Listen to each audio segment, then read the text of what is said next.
আপনি যে জায়গা থেকে দেখতেছেন ওইখান থেকে জানেন যে কোন জায়গায় কত, আপনাদের এখানে কত আছে মাংসের দাম। মানে যারা চালাক আছে তারা আগের থেকে 10 কেজি 15 কেজি এরকম করে নিয়ে রাখে। এখন এত পরিমাণে গরু আসবে মানে বলার মতো না, এই পরিমাণে চাপ আসবে বলার মতো না। আসসালামু আলাইকুম বন্ধুরা, আপনারা সবাই কেমন আছেন? তো চলে আসলাম আবারও নতুন আরো একটা ভিডিও নিয়ে। আর আজকে হচ্ছে আহ, তৃতীয় রমজান।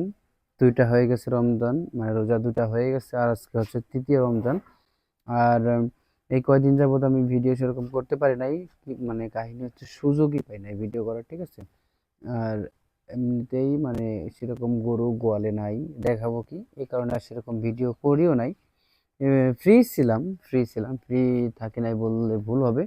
ফ্রি ছিলাম, বাট এখন গরু খুব কম, ঠিক আছে। এই একটা গরু আছে।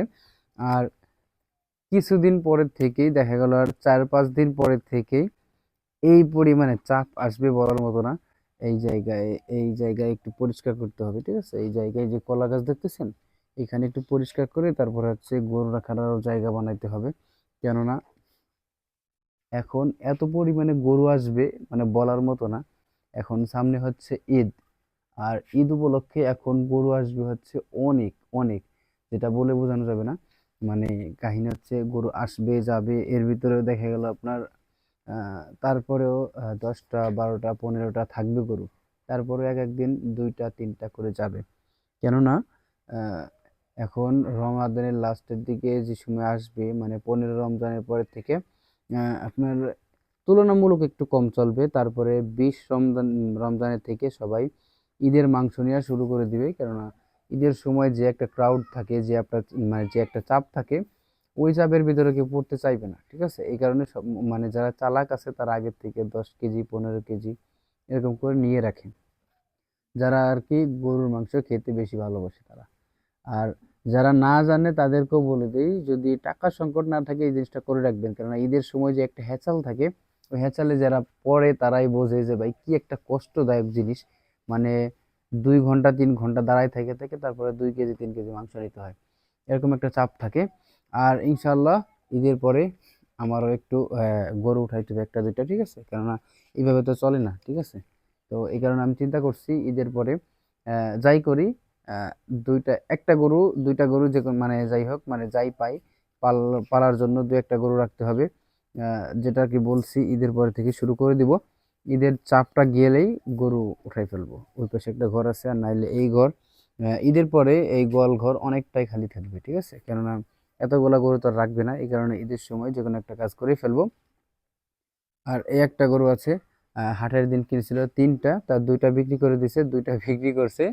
মানে যেদিন কিনছে তার পরের দিন হচ্ছে আমাদের ওই যে কালীনগর হাট ছিল, যেই বাজারে আমাদের দোকান আছে।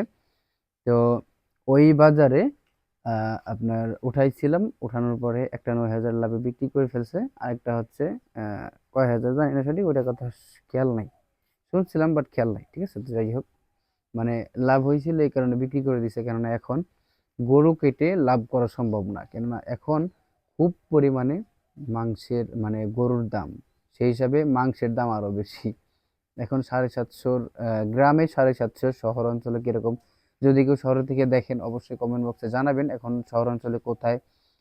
আপনি যে জায়গা থেকে দেখতেছেন ওইখান থেকে জানেন যে কোন জায়গায় কত, আপনাদের এখানে কত আছে মাংসের দাম।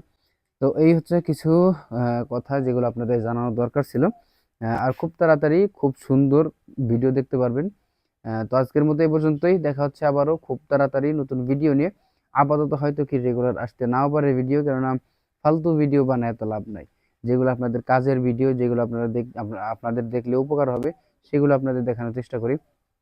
আর ইনশাল্লাহ ঈদের পরে আমি যে গরুটা পালবো, তো সেই গরুটারে কিভাবে খাওয়াচ্ছি কি খাওয়াচ্ছি সব আপডেট আপনাদের দিয়ে রাখবো। কেননা আমি জানি যে সবাই যারা আমার ভিডিও দেখেন তারা হয়তো কি অনেকেই গরু পালতে চান, বা গরু কিরকম দামে কেনা যায় কিরকম বিক্রি করা যায়, সবাই এইসব ভিডিওই দেখেন, বা এইসব ভিডিও আপনারা দেখতেছেন এই কারণেই, যাতে করে আপনারা কিছু শিখতে পারেন, এরকম কিছু।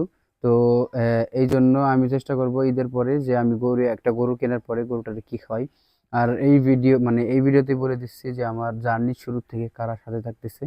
তো অবশ্যই অবশ্যই তারা অবশ্যই একটু কমেন্ট করে জানাবেন যে কে কে আমার পাশে পাশে আছেন সব সময়।